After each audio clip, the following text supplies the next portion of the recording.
In every recent World Cup, there was always a big underdog story. It's impossible to forget them, as they're simply the most exciting part about it for most neutral fans.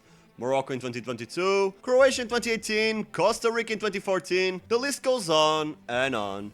But there's one underdog story that enraged the vast majority of the football community, so much so that FIFA rarely mentions it anymore.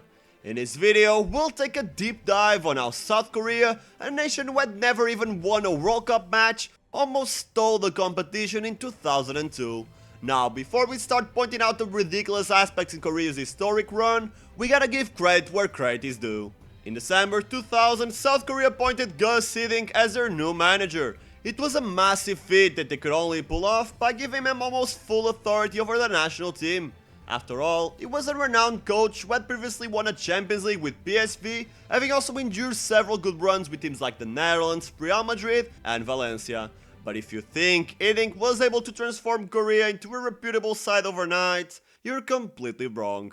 Actually, things got even worse after his arrival. In the 2001 Confederations Cup, the Koreans got thrashed 5-0 by France, failing to progress past the group stage. And 2 months later, they got ripped apart by Czech Republic in a friendly, once again, losing 5-0. At first sight, the situation looked dire, but then again, never judge a book by its cover. As behind the scenes, Hiddink was revolutionizing the squad. However, change takes time. Before 2002, South Korea had been present in the last 4 World Cups, but on the flip side, they couldn't find a way to win a single match in any edition. Additionally, the Koreans had an abysmal defensive record. Across their 5 participations, they had recorded an average of 3 goals suffered per match. Obviously, their defensive strategy needed some adjustment, so instead of keeping their traditional 4-4-2 game plan that got them nothing but defeats and goals against, Hiddink adapted to a 3-4-3 with constant pressing from every player on the field. That's something that you're probably used to seeing nowadays, but back in the early 2000s, almost every successful side defended with a low block. Still, a trailblazing approach wasn't magically getting the Koreans good results. You needed the right set of players, a good bond between them, and above all, practice. Yeah, remember when I said Hiddink had full authority over the national team? If you do, it shouldn't come as that big of a surprise when I tell you that he ordered the K-League to be rescheduled so that he could have daily contact with his players for 4 months before the World Cup finals.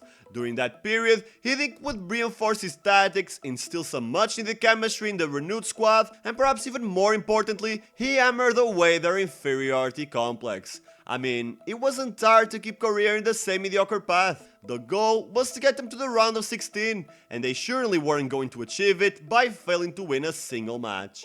But at that point in time, the Korean players had no belief in themselves. They had been the World Cup's punching bag since 1986, and playing in a low-level league didn't help their morale either.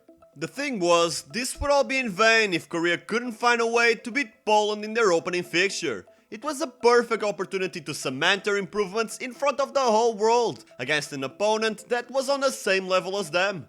And boy, they didn't disappoint. The Tigers of Asia ran like madmen and created several goal-scoring opportunities that ultimately granted them a 2-0 win. History had been made, their mindsets had been altered, and you could feel it just by looking in their eyes that they were finally confident in their undeniable qualities.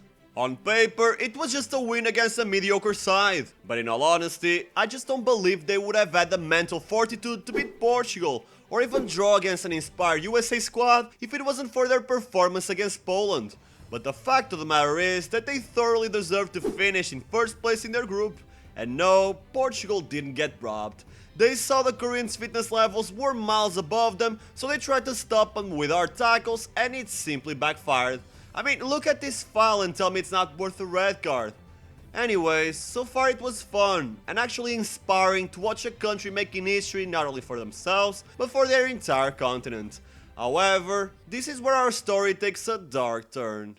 Let me explain. In the round of 16, South Korea was paired with Italy. But contrary to popular belief, this Italy side wasn't one of the best teams in the competition. Sure, they had a golden generation of gifted forwards, however, their coach Trapattoni was too afraid to play offensive football, and Italy barely made it to the knockouts. Furthermore, during the match, South Korea actually played better than Italy. They created more opportunities and were way more precise both with their passes and shots. Italy, on the other hand, scored an early goal and then decided to hold on to their lead, substituting Del Piero with Gattuso to strengthen their midfield, thereby sacrificing some of their offensive potential.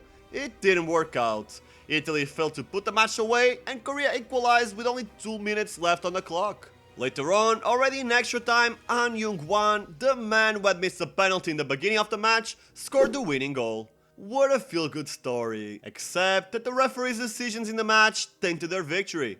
For starters, he sent off Totti for diving in the box, which was completely stupid. Even though it wasn't a penalty, almost everyone in his position would have fallen considering he was touched while running. A couple of minutes later, there was a dubious offside call in a goal that would win the match for Italy. And of course, I gotta add that many people believe there was a certain bias towards the Koreans regarding the fouls that were called, but I think that's bullshit made popular by biased videos. In reality, the Italians were also brutal against the Koreans, and some could argue that they could have been booked more times. Ultimately, the fact that the ref in charge of this match was suspended for biased refereeing in his home country and later arrested for drug possession gave even more credit to these claims.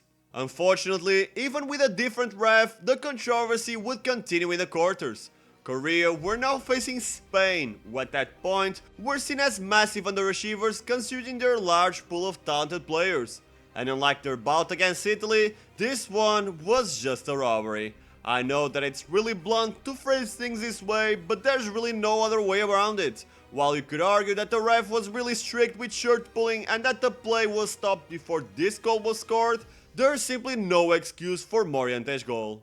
The ball hadn't crossed the line and the ref in this level should have been able to notice it. Finally, during the shootout, South Korea's goalkeeper was miles above his line when he stopped Joaquin's penalty.